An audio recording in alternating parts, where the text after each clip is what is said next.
Olha só, um tema que tem muita procura quando eu entro aqui nas redes sociais é a questão da suplementação pós-bariátrica. Então, uma coisa que eu tenho estudado cada vez mais são as práticas da medicina ortomolecular e a importância de vitaminas, de nutrientes para os nossos pacientes. Então, a ortomolecular, pelo próprio Dr. Efraim, ela não é uma especialidade médica. Porque, em teoria, todos os médicos deveriam ter essa abordagem em ortomolecular. Então, o ginecologista, o nutrólogo, o neurologista, o ortopedista. Então, ela não é uma especialidade e sim deve fazer parte de todas as especialidades. E quando a gente pensa em saúde, como que eu falo de uma forma muito simples aqui com as minhas pacientes? A nossa saúde, ela demanda uma série de matérias-primas, de nutrientes para que eu tenha um funcionamento ideal do nosso corpo. Então, o nosso humor, a imunidade, o próprio ciclo menstrual, algumas doenças são frutos de desequilíbrios nutricionais, metabólicos. É óbvio, minha gente, que a melhor forma de suplementação seria pela via oral.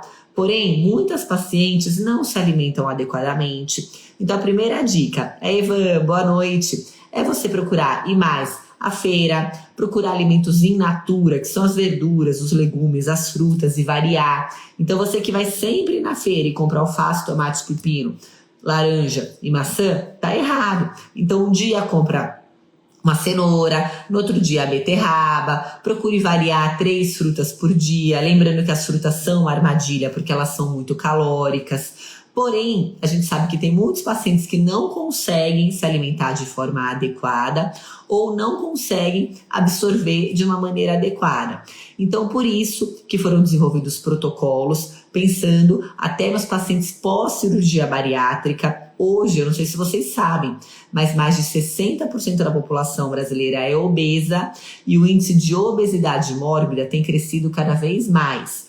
E é óbvio que a curto prazo, a obesidade vai trazer muito mais malefícios, pensando em risco cardiovascular, em risco de câncer, apneia do sono, infarto, derrame, trombose, do que a cirurgia. Então, tem paciente que realmente tem que fazer a cirurgia para diminuir o risco de óbito em decorrência das complicações dessa obesidade mórbida. E a cirurgia, então, como eu disse, quando bem indicada, ela pode sim salvar a sua vida. Porém, como tudo na vida, você tem um preço a pagar. Então, não dá para você querer fazer uma cirurgia bariátrica e manter a mesma rotina que você vive hoje, que você vai voltar ao corpo, ao shape que você tem hoje. Então, quais são os pontos de virada que a gente estuda dentro dessa linha dos cuidados de saúde para cuidar da saúde desse perfil de paciente? O primeiro ponto é a massa muscular. Então, a gente sabe que sempre que a gente emagrece, a gente perde em média 30% do peso de músculo. E o músculo hoje é o principal órgão de produção hormonal do nosso corpo. Ele secreta mais de 300 tipos de hormônio. A irisina é um deles, que tem ação anti-inflamatória, anti-câncer, o músculo modula a memória, saúde óssea, saúde cardiovascular, e tem trabalhos que falam do sono relacionado também à massa muscular. Olha que interessante. Então, outro ponto, e muitas das vezes o paciente não consegue ter uma ingesta adequada de proteínas, em conjunto, obviamente, com o treino de força, que é fundamental a musculação para esses pacientes que tendem a perder peso rapidamente. Então, assim que o seu médico te liberou, já começa a fazer a musculação e dá uma atenção especial ao aporte de proteínas. Outro ponto muito importante que acontece no pós-bariátrico é a questão do humor. Tá? Então, a gente sabe que faltam neurotransmissores, endorfinas, que já é alterado nos pacientes que têm esse nível de obesidade mórbida, que ninguém chega no nível de obesidade mórbida porque quer. A obesidade é uma doença, não é safadeza, não é falta de disciplina, ela tem que ser encarada como tal, certo? E junto, muitas vezes, das cirurgias, pensar, então, em fazer um tratamento psicológico, até às vezes com psicoterapeuta ou um psiquiatra, dependendo do nível, que muitos pacientes têm transtorno de imagem, então eles melhoram de uma parte e acabam não aceitando aquilo, compram roupas grandes ou mudam a compulsão, vão comprar roupa muito grande, começa a jogar, começa a virar sexomaníaco, enfim, beber Também é muito incidente a ingestão de álcool nesses pacientes pós-cirurgia bariátrica. Outra questão é a questão da absorção das vitaminas hidro e lipossolúveis, que são fundamentais para o funcionamento do nosso corpo. Desde, como eu disse, parte cognitiva, parte de imunidade, controle metabólico, de insulina. Eu preciso desses nutrientes para o meu corpo funcionar adequadamente. Saúde intestinal. Então, pensando nesse perfil de pacientes, existem protocolos injetáveis que fazem a suplementação aqui, olha.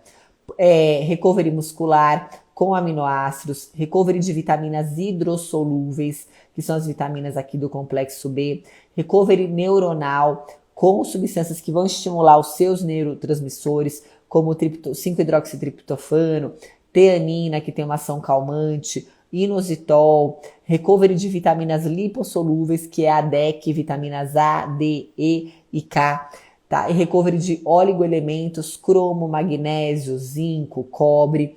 Então, tudo isso pode ser feito.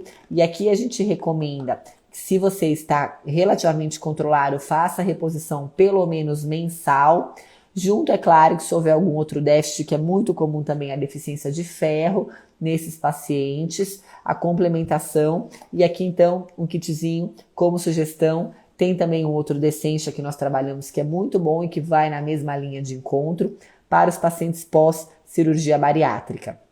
Então, está no nível de obesidade mórbida, correndo risco de morte em decorrência da obesidade, tentou de tudo e não emagrece, ok, a cirurgia pode salvar sua vida, mas entenda que você tem que ter um cuidado pós, com musculação, psicoterapia, para você não mudar a sua compulsão, e a suplementação, lembrando que a via injetável pode ser uma boa via, porque a absorção fica muito prejudicada após esse tipo de cirurgia para os pacientes pós-bariátrica.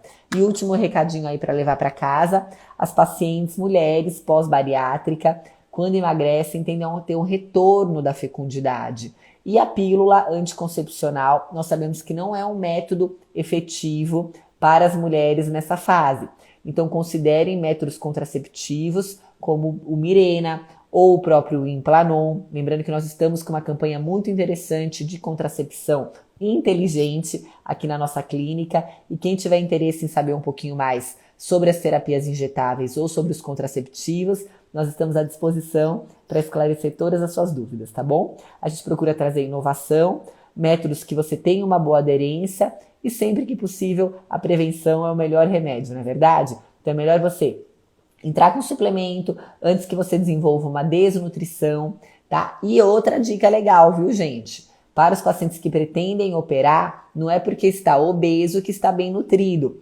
A gente sabe que a incidência de desnutrição é muito alta, inclusive nos obesos, porque os alimentos mais calóricos muitas vezes são alimentos pobres do ponto de vista nutricional. É o salgadinho, é a batatinha frita, é o lanche. Então vale a pena também fazer uma análise pré-cirúrgica, tanto pré-bariátrica quanto pré-cirurgia reparadora, para que você tenha uma melhor recuperação cirúrgica. Aí a Raquel, boa noite, doutor, eu tomo topiramato, posso usar o Implanon? Pode usar o Implanon sim, só não pode usar o Implanon pacientes que usam remédios para tuberculose ou alguns grupos de anticonvulsivante. Mas o topiramato não tem problema, você pode associar. E lembrando que o Implanon é o dispositivo que vai no braço, ele só tem progesterona numa dose equivalente à média de 2% da dose da pílula, e ele é o método contraceptivo mais seguro que existe, tá? E ele demora 15 dias depois da inserção para fazer efeito, e como eu falei anteriormente, ele dura 3 anos. Vai ser o método que a Gabi vai usar quando começar a querer voar, né? E é um método que muitas pacientes gostam, porque às vezes o DIU pode sair do lugar, demanda uma certa manutenção. Então, é um método aí muito legal e dentro do tema que a gente está falando agora, cirurgia bariátrica, é um método bem recomendável. Porém, não é todo mundo que para de menstruar quando usa o Implanon. Somente uma parte dela, 78% costuma ter um padrão favorável e 6% das pacientes têm um padrão de sangramento mais persistente após a inserção do Implanon. Sabe o que dói mesmo, gente? Aquela menina que põe o Implanon, sabendo dos riscos, o que dói é você levantar de madrugada para trocar a fralda do filho que você não planejou. Não é que vai desejar, depois você acaba desejando. Mas pensa no custo de um filho. Então, às vezes, um pequeno sangramento é complicado, não é verdade? Então, assim, é melhor você sangrar um pouquinho, ter essa ciência, do que correr o risco de engravidar. Boa noite, doutora. Também já tomei topiramato, quase morri. Deu crise alérgica. Deixa eu só desligar aqui, senão o trem vai ficar pitando. A crise alérgica não tem muito como prever. A gente usa o topiramato para enxaqueca, em protocolos de emagrecimento. A Elaine aí falando. Mas pode ser uma boa opção aí para as pacientes que não têm o quadro alérgico.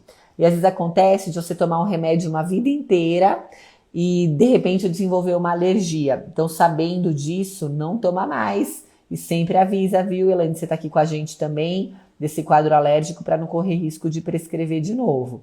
E aí, Elaine, me conta, tá fazendo atividade física, né? Tá treinando direitinho? Gente, não é fácil mudar um hábito, tá? Então, eu tô falando aqui de novo da bariátrica. Se você voltar aos velhos hábitos e a fazer tudo que você sempre fez, você vai voltar para o corpo que você tinha. Então, prestem atenção de fazer uma transformação e uma mudança de vida duradoura. E como eu estava falando aqui para vocês, quero emagrecer, quero melhorar minha saúde, eu vou deixar para trás o sedentarismo, o excesso de álcool, a junk food. Então, assim, não dá para você querer emagrecer, comer igual e continuar sedentário. Algum preço você tem que pagar. E não dá pra gente medicar tudo. Opa, tá caindo aqui. Então, a gente tem que tomar cuidado, tá? Desculpa, gente. Ó, a Rê falou aqui, eu coloquei o meu Implanon e tô super feliz. Tá vendo? A Rê é uma querida, né? E às vezes o DIU tem esse problema, né? De sair do lugar, demandar manutenção. Mas, gente, não existe almoço grátis, tá? Implanon tem risco de sangrar. É todo mundo que sangra? Não. 78% tem um padrão positivo. O DIU, 98%. Mas tem coisa que a gente só vai saber testando. Então, vejam bem aí qual o preço que você está disposto a pagar. E lembrando que pior de tudo é correr o risco de uma obesidade mórbida, das complicações que isso pode te trazer. E essa questão também de uma gravidez não planejada. Certinho? Eu vou deixar aqui isso salvo para que vocês compartilhem e qualquer dúvida, só chamar.